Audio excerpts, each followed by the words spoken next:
El Código Da Vinci, por Dan Brown. Capítulo 88. Al entrar con Sophie en la estación de metro de Temple, Landon se sintió totalmente derrotado.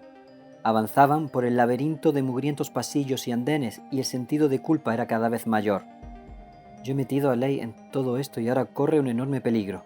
Que Remy estuviera implicado había sido una sorpresa mayúscula, pero visto en perspectiva tenía su lógica.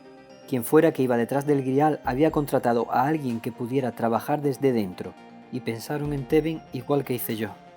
A lo largo de la historia, los conocedores del grial habían atraído siempre la atención tanto de ladrones como de estudiosos. El hecho de que a Tevin ya llevaran mucho tiempo siguiéndole la pista debería hacerle sentir menos culpable, pero no era así. Tenemos que encontrarlo y ayudarle inmediatamente.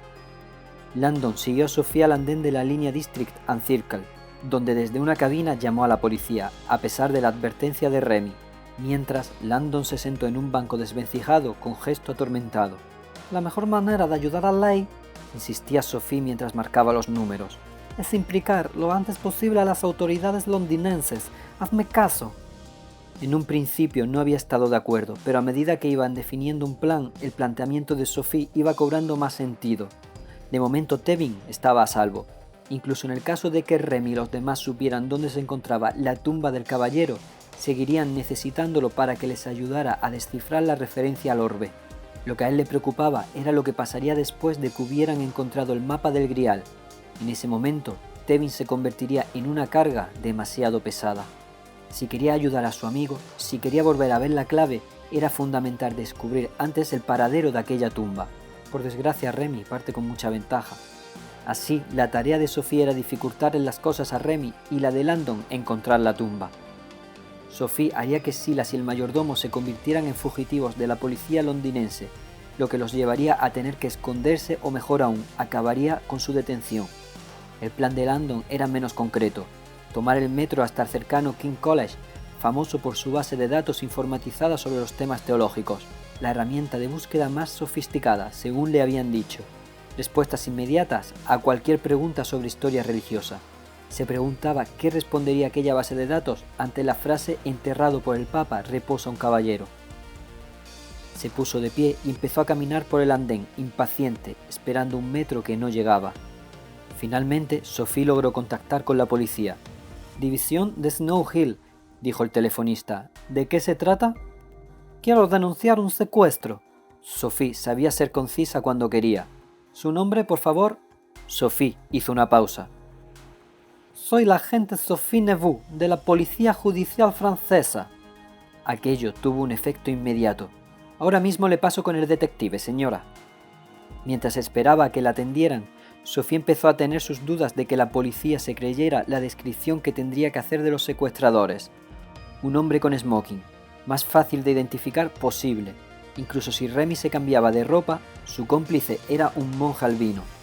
No pasaba precisamente desapercibido, y además, como llevaban a un rehén, no podían montarse en transportes públicos. ¿Cuántas limusinas Jaguar podía haber en Londres? La espera en el teléfono se le estaba haciendo eterna. «Venga, contesten». Oía chasquidos y zumbidos en la línea, como si estuvieran pasando la llamada. Tras 15 segundos más, oyó la voz de un hombre. «¿Agente Neveu?» Sophie se quedó muda de la impresión. Había reconocido aquel tono áspero al momento. «¿Agente Neveu?» insistió Bezu Fudge. «¿Dónde diablos está metida?» Sophie seguía sin poder articular palabra. Al parecer, el capitán Fudge había solicitado a la policía de Londres que le avisaran si llamaba. «Escúcheme bien», dijo el capitán. «Esta noche he cometido un error imperdonable. Landon es inocente. Se han retirado todos los cargos en su contra, pero aún así tanto él como usted están en peligro y tienen que venir aquí inmediatamente». Sophie no daba crédito a lo que estaba oyendo. No sabía qué decir. Fudge no era de los que se disculpaban. «No me había dicho», prosiguió Fudge, «que Saunier era su abuelo. Estoy totalmente dispuesto a olvidar su insubordinación. La atribuyo al impacto emocional que debe haber vivido. Sin embargo, Landon y usted deben acudir lo antes posible a cualquier comisaría de policía de Londres para ponerse a salvo». «¿Cómo sabe que estoy en Londres? ¿Qué más cosas sabe?» Sophie oía a lo lejos algo parecido a un taladro o a unas máquinas trabajando. y unos curiosos chasquidos en la línea.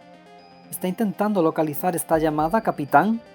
Ahora la voz de Fudge se hizo más firme. Agente Neveu, a los dos nos conviene cooperar. Tenemos mucho que perder. Intento minimizar los daños. Esta noche he cometido errores de juicio y si a causa de ellos muere un profesor americano y una criptóloga de la policía judicial, será el fin de mi carrera. Llevo varias horas intentando localizarla para protegerla. La estación se vio invadida por un aire caliente y el metro asomó la cabeza por el túnel. Sophie no tenía ninguna intención de dejarlo escapar. Landon debía estar pensando en lo mismo porque se había levantado y se dirigía hacia ella. «El hombre al que debe perseguir se llama Remy Legaludec», dijo Sophie. «Es el mayordomo de Tevin. Acaba de secuestrarlo en la iglesia del Temple y...» «Agente Neveu», gritó Fudge mientras el convoy frenaba con estruendo.